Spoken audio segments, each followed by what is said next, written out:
Good afternoon here in Sheffield. It's great weather once again for staying in and watching snooker, which is just as well really, because it just gets better and better in this year's Betfred.com World Championship. It's the quarter-finals, start of the action today, and whilst some people are having a little bit of lunch ahead of that, we'll be all eyes down for those matches very soon. But first of all, so many people still talking about the match of the championship so far. It was yesterday's Trump-Carter game. It had everything.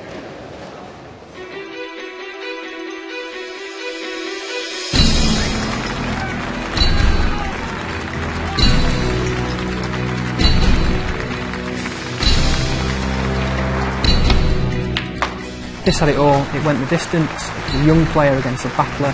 It really had everything. Well, I've seen a lot of fantastic matches down the years here at the Crucible, and that one is right up there for sheer drama, sheer excitement, extraordinary twists and turns. He's made the screw back, and is he going to finish behind yellow and brown? Well, would you believe it? And we saw Ali Carter ironically clap a bit of luck from Judd Trump at one stage when Trump went for a red, missed it. The white went round the table half a dozen times and snookered him on all reds. So there's a little bit of feeling out there, a little bit of needle, and I think that just added to the atmosphere and the occasion. Is it going to cling? It's going to be left. We're definitely going to have a decider now. Ali Carter, 12-9 behind. Been playing catch-up, but he's won the last 3 frames. Carter seemingly out of the match, 12-9 down, 3 down with 4 to play, battles his way back to a deciding frame, marathon deciding frame, well over 40 minutes in length. Trump had a great chance to win it, missed a red that he would get every day of the week in practice. If you needed any further evidence of what it's like in a deciding frame, you've just seen it there. It was a real battle of wills. 99 times out of 100 he'd have potted that red with the rest. But the pressure out there in the Crucible was really tough. He missed it, he still had a chance, but Ali's will and determination really shone through, and he deserved the victory in the end. That's it. That is frame and match winner. I absolutely believe that is a match Ali Carter would have lost even 6 months ago. He looks a different man around the table. I mean, perhaps out of pain. It makes a huge difference to playing this game, and I just think that that's a match that he can already start to, attribute a victory. He can start to attribute to this new diet that's clearly left him in much better shape. Don't take anything away from Ali Carter. Fantastic performance, used all his experience. One of the best victories of his career. 12-9 down, he wins. 13-12. Judd's a lovely kid, he's one of the most unoffensive people you could ever meet. There's no needle or anything like that. It's just a tough match. He wanted to win badly, and it worked out that I wanted to win a little bit more badly than him. I just felt, I haven't been playing too great. I just felt really under pressure, and I didn't know whether I was capable of clearing up, and so that was the difference really. My confidence just wasn't there, and that's why I was probably so nervous. To have come out on top in a match that close, that will really make him battle hardened for the matches ahead, but he's still got a lot to do before we can think about him being a serious contender for the title. Arguably, yeah, the best game of the tournament so far. Yes, tension, excitement, so many emotions so nakedly on view. John Steve has got to be one of the great moments of Crucible drama. Yes, I think it's typical of what the top players can produce and what the Crucible can produce as well. And the reason why, probably millions of people in the UK over the years have watched snooker on the television, and now worldwide everybody's hooked on it. And a few contentious comments in the press conferences afterwards. He didn't apologise for any fluked shots, said Ali Carter, through the whole match. There's a bit of etiquette in this game, and Judd's countered with Ali was being a bit childish after sarcastically applauding one of those flukes. Oh, it all got rumbled up a bit, didn't it? There was a lot of talent and a lot of testosterone knocking around yesterday, but listen, that's great. If there's a bit of needle in the match as well, so be it. Well, I do remember one famous quote from Sir Nick Faldo about golf's masters. He said, you have to be bitten by Augusta before you can win a green jacket. And I wonder if the same sort of thing is true of the Crucible and what sort of lump it's taken out of Judd Trump this time. Well, it's possible to win the World Championship without having been bitten at all, but I suppose it's likely that you would need a few cracks to get it under your belt. On the other hand, if you actually sort of have too many disappointments here, it can play against you. There's a couple of questions arising in the aftermath of this match about Judd's style these days, and Ali was asked whether he felt it was one-dimensional, and he said, well, Judd pots them from everywhere, but there's more to this game than just potting them from everywhere, and I've proved that today. And what sort of lessons will there be for Judd going forward, if at all, on that one? I probably think it's his strongest suit is the way he plays. I mean, listen, he can play very good safety. There's lots of that match where he did.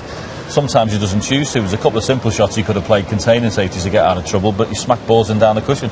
I'm not to tell him, you know, he's got loads of talent, he can pot it, he's won a UK playing that way, he nearly won a World Championship playing that one. Just keep doing what you're doing. Well, one thing is absolutely guaranteed, he is going to be back and hungrier than ever, I'm sure, in the next few years. But the bookies' favourite before this event began, Judd Trump, has left the building, leaving these 8 men to fight it out for this year's title.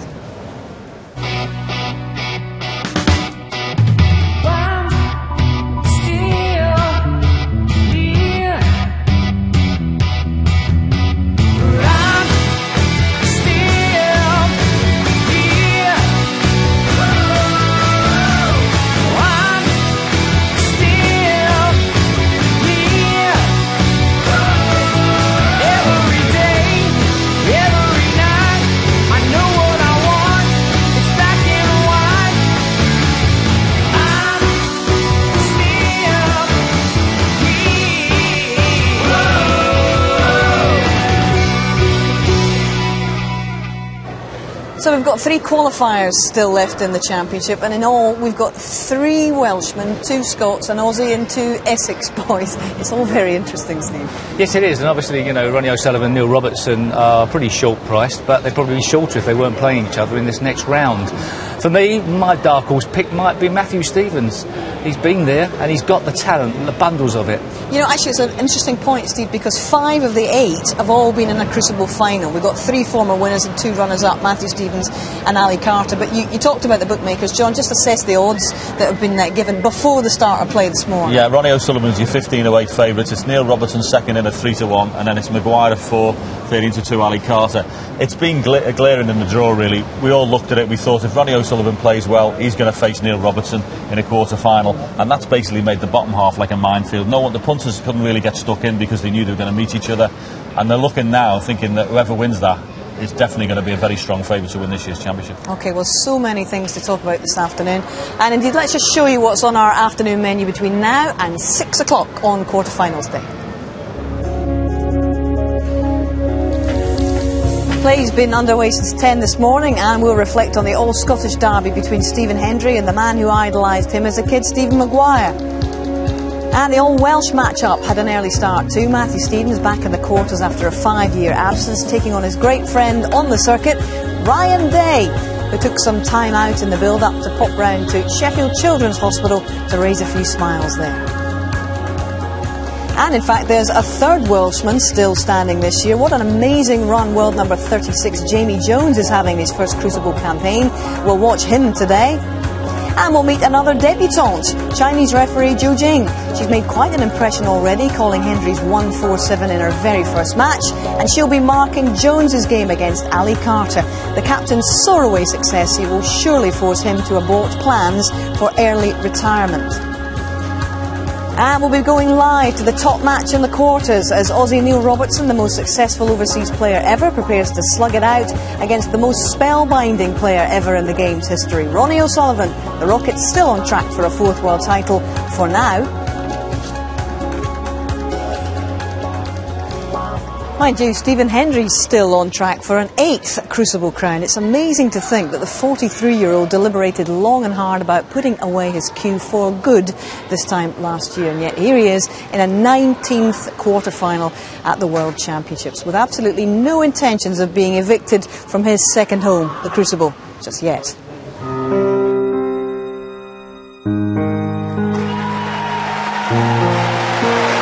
Stephen Hendry Hendry, he has beaten Jimmy White to become the youngest ever champion. My career has been sort of littered with so many memories of this place. So Stephen Hendry finishes off as he started, a really magnificent finish. We couldn't have a better champion. I did almost take for granted winning here for a time in the 90s. It's a magnificent 7 times for Stephen Hendry in the 90s. I think the place belongs to me. I think the trophy, belongs to me because I've won it 7 times. So, but obviously the last time was '99. I've gone a long time without winning, but I've gone a long time without winning anywhere. When people say it's not the winning, it's the taking part, I've never heard so much nonsense in all my life. You know what I mean? It is about winning. If you're a true, sporting animal like I am, I just, all through my career, it's just, I want to win, and if I don't win, I'm devastated. Even now, it's hard to watch, 2 other people be in the final. Over time, obviously, it gets better and better because obviously it's been a long time since I've been in a final, so it sort of gets easier as the years go by.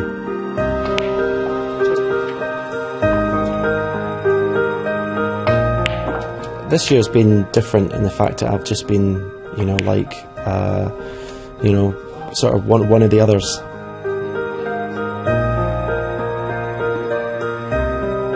I've sort of put myself through the qualifiers in a sort of mindset that just to try and win the matches, because it's tough to get motivated, because there's normally the only people watching, there's 2-3 people, and normally it's your opponent's family who've come to support them on their big day. And without trying to disrespect it, it's not a big day for me. I'm just there trying to survive a match, so that's the tough side of it. I'm still very competitive. I haven't got the sort of winning form to back up any strong claims to say to everybody, yeah, I can win this, but I'm still hugely competitive, and I still expect great things for myself. As you can see, when I'm playing matches, I've played matches this week, when I don't make a century break, when I break down an 80, I'm still really disappointed. I want to clear the table every time, so I always expect high standards for myself. I find myself here in the quarterfinals for the first time in a few years. The incentive to try and get to that one table situation once again, but I've got a great opponent standing in my way in Steve Maguire, who will fancy his chances to certainly go on and challenge for this title. We'll both be desperate to win. Obviously the good thing, there'll be a Scotsman in the semi-final for sure.